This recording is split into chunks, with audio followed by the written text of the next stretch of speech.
Hey there, and welcome on back. I'm Carl with Target's Attitude, absent-minded professor of knives and all things sharp. Sit on back, grab your pens and paper, class is about to begin. First, a wee bit of syllabus work. First, if you're new to the channel, well, welcome. We do a bunch of knife reviews and occasionally some camping gear and some survival gear. If you love knives, this is definitely the place for you. If you're not new, if you've been here for a while, got just one question. Has you subscribed yet? You haven't? Seriously? Well, why not, man? Easy enough to do. Just click that button right down there. So subscribe. Gets you listed as a subscriber. Then you get the bell next to it. That way you get notified every time I do a video. It's a win-win situation. Win for you because you get to see all the neat new knives I do as well as some of the other stuff.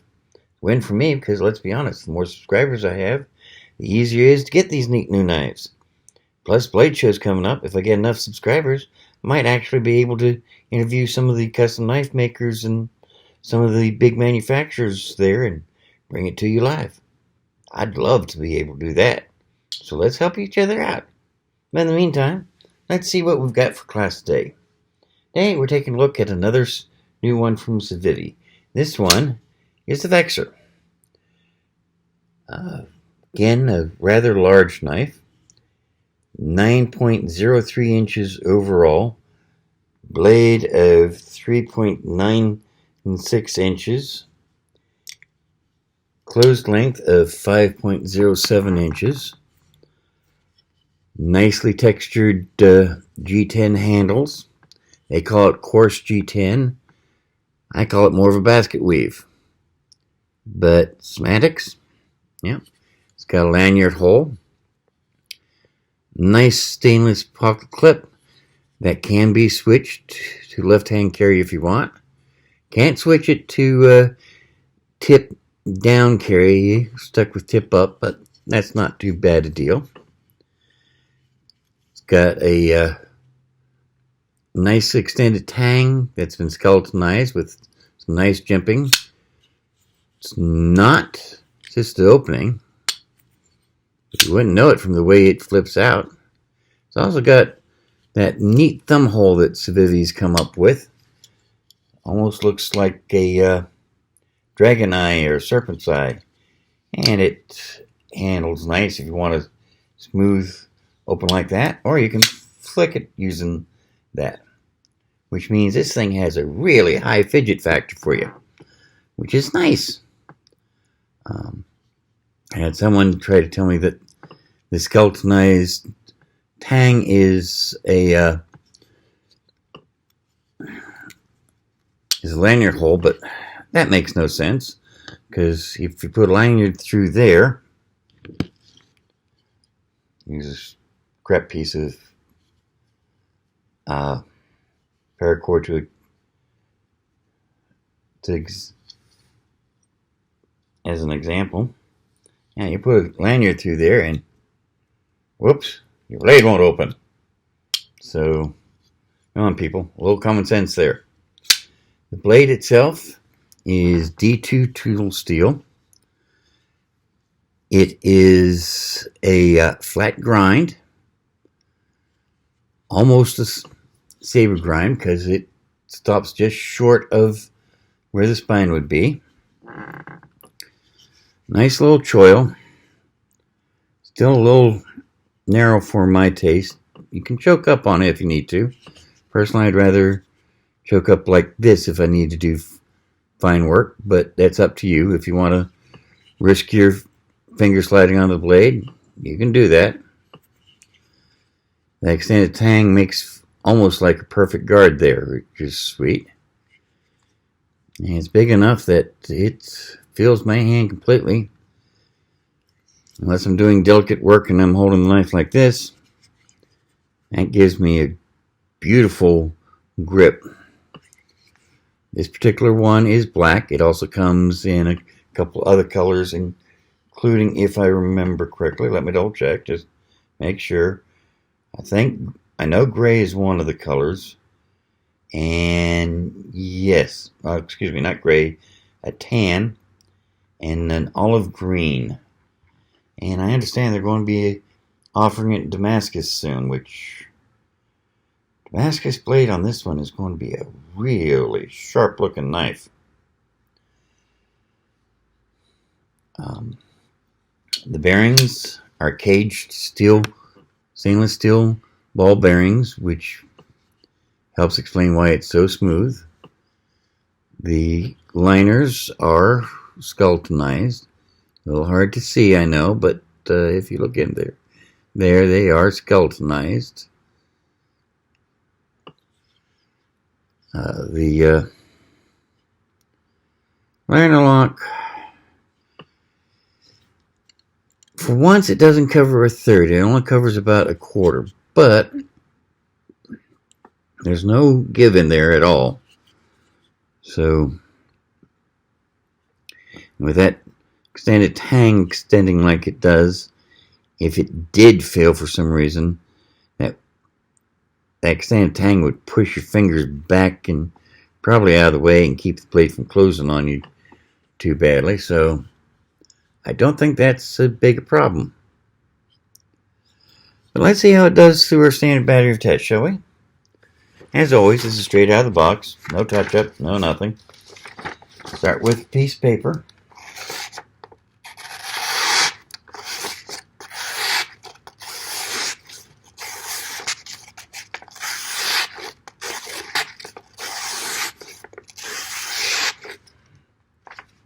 Sweet. Handles that beautifully. Standard piece of cardboard. Punches through nicely. Cuts beautifully. That's here. Yeah, I don't think you're going to have any troubles opening up any cardboard box I know of with that thing. Definitely not. Let's see here. Next. Yeah. Hang packaging test. Gold Peak tea bottle. A lot heavier than your standard soda bottle and heavier than most hang packaging. So if it'll open up this, it'll open up any hang packaging I'm familiar with. And the tip goes in nice.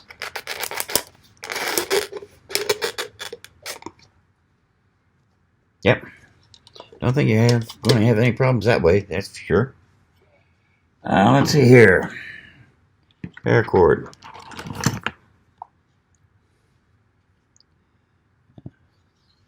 Standard size loop. Quick and easy. I'll skip straight to the small tip test today. See how this does. That's just one.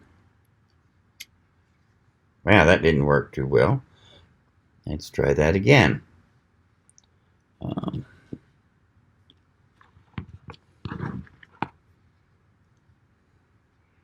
Fresh one. Say I can just barely hold on to this. It's that small, but we can get the tip just barely through. And 1, 2, 3. Not bad. Not too bad though. I've seen better, but that's kind of a wide tip, so I'm not going to complain about that at all. And let's see here. Next. Okay. Zip ties. Handiest thing next to duct tape and WD-40. Close those totes and seal them. Tie up wires that you're running so they don't get tangled. Strap things to your backpack.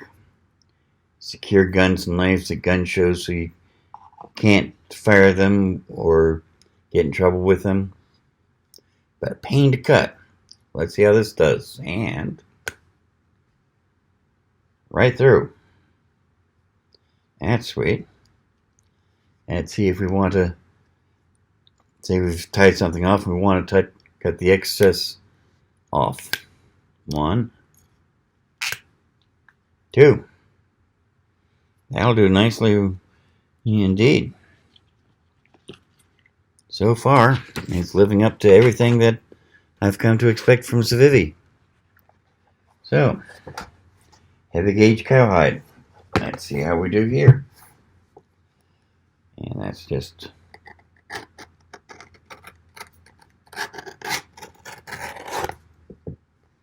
yeah. Could almost use it as a skinning knife, it looks like. You could definitely use it as a craft knife if you were looking to make a heavy leather vest or a sheath. And if you just need to cut new leather laces for your boots, it'll handle that too. So,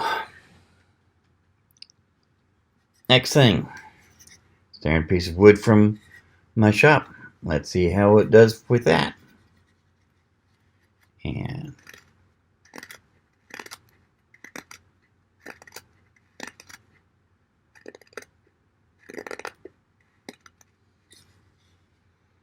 yeah, feathers that up nicely.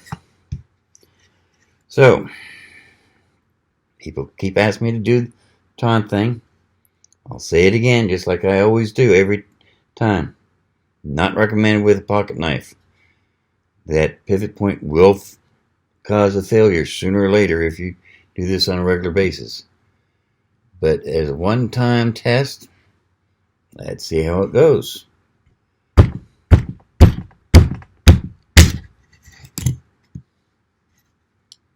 Okay.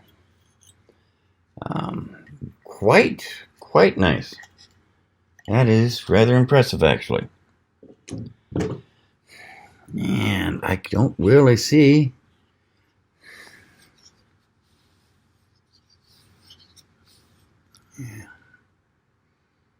and wiping it on my shirt can remove any and all marks. Definitely no damage. Let's test, make sure that there's not something we can't see.